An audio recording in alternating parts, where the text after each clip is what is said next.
immédiate aux différentes crises qui secouent de plein fouet les continents africains. Ainsi, les dirigeants d'Afrique doivent aussi se prononcer pour la mise en place d'ici la fin de l'année 2014 d'une composante de la force africaine en attente. Et puis, cette bonne nouvelle, la Banque mondiale a approuvé les versements de 107 millions de dollars à 3 pays de la région africaine des Grands Lacs, dont la République démocratique du Congo, pour venir en aide aux victimes de violences sexuelles. Les fonds qui seront alloués au Rwanda et au Burundi doivent permettre d'apporter une aide psychologique, sanitaire et économique aux personnes ayant survécu à des agressions sexuelles. Ces projets bénéficiera à plus de 640 000 femmes, dont plus de la moitié vivent en République démocratique du Congo.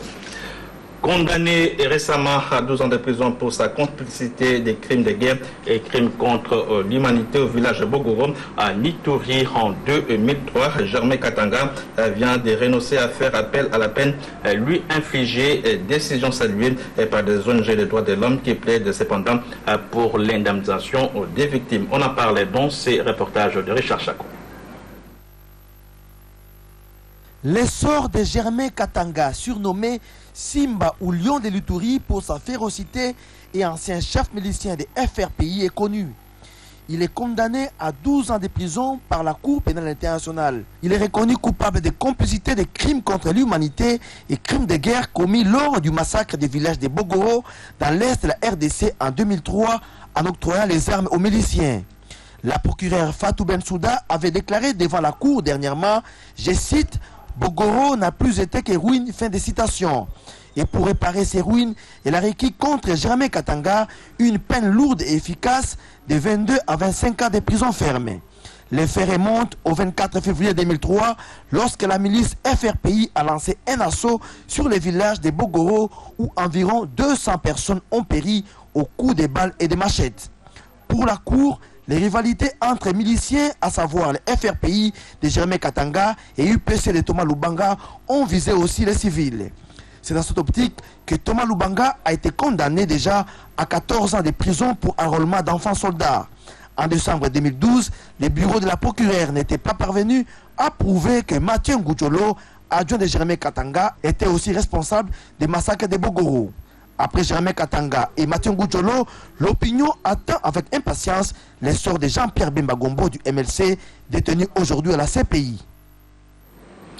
Et puis l'humanité entière a célébré le jeudi 26 juin la journée mondiale de lutte contre la drogue. Cette journée a été également célébrée à Kindu au Maniema. Le comité national interministériel de lutte contre la drogue, représentation provinciale du Maniema, a à cette occasion proposé de remplacer la culture du chanvre par celle des produits et vivriers. Et depuis Kindu, une correspondance de Roger Ebolinda Zeng.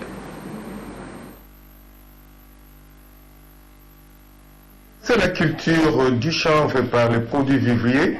Tel est le message du président du comité provincial interministériel de lutte contre la drogue au Maniema, fait à l'occasion de la journée internationale de lutte contre ces fléaux. Dieudonné Angele Kanodo plaide également pour le financement de cette structure en vue d'endiguer cette pratique. La consommation de la drogue crée la criminalité sous toutes ses formes. Elle est à la base de plusieurs maladies cardiovasculaires, des maladies sexuellement transmissibles, de la mortalité précoce. Ainsi, notre province de Maniema, qui est une province à vocation agricole, produit et consomme beaucoup de drogue. La drogue qui est connue dans notre province, c'est le chanvre. Nous allons éradiquer la culture de chanvre de la province et pourquoi pas dans le pays et même dans le monde si nous parvenons à remplacer les cultures de chanvre par des cultures vivrières. Et cela demande des fonds, comme nous avez dit ici. Si nos partenaires nous donnent des fonds, nous allons pouvoir fournir aux cultivateurs, aux vendeurs, d'autres produits agricoles, de matériel, pour qu'ils puissent se livrer à d'autres cultures que la culture des drogues. Il est à signaler que la tranche d'âge qui s'excelle dans cette pratique varie de 18 à 40 ans, localisée dans les sites miniers disséminés à travers la province du Maniema. 1 million de tonnes de ciment par an, c'est la capacité productive qu'aura la cimenterie de Kimpikadi à Kassangolo. Nous sommes là dans la province du Bas-Congo. La première pierre de construction de cette cimenterie a été posée le jeudi par les vice-premier ministre Daniel Mukoko Samba, qui représente ainsi pour la circonstance le président de la République, Joseph Kabila Kabange. Patrick Mpezozanit.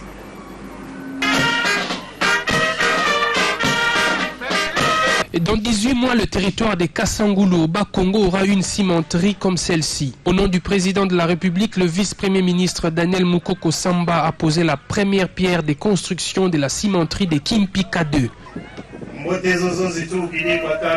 Joseph Kabila Kabange. Son Excellence Joseph Kabila Kabange, président de la République et chef de l'État. Par cette cérémonie, adresse un message clair que le plus important dans ce pays aujourd'hui, c'est de le construire. Et le Congo doit être construit par ses filles et ses fils. Et qu'il n'est écrit dans aucun livre qu'on ne peut avoir une usine entre Kinshasa et Lukala. Il est donc question de transformer ce couloir, ce corridor du Bas-Congo, en un vrai corridor industriel, et la pose de la première pierre de la cimenterie de Kimpika n'est qu'un signal de ce grand mouvement qui va se mettre en marche.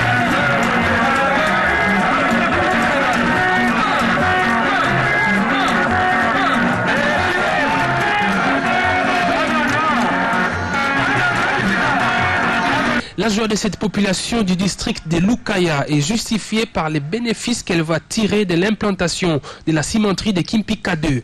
1000 emplois seront créés pour produire 1 million de tonnes de ciment par an. C'est la société marocaine Ciment de l'Afrique qui réalise le projet. Le premier ciment sera produit en janvier 2016. Coût d'investissement 50 millions d'euros. Éducation à présent, les élèves finalistes des humanités pour l'année scolaire 2013-2014 ont tourné la page de l'examen d'État. La dernière journée est consacrée aux langues à une note particulière, à savoir la ronde de la ministre du genre faisant l'intérim de son collègue de l'EPSP dans quelques centres de Kinshasa. Pour Geneviève Inagosi et Kassongo, tout s'est bien passé. Il ne reste plus que la publication des résultats. René Panfikayo.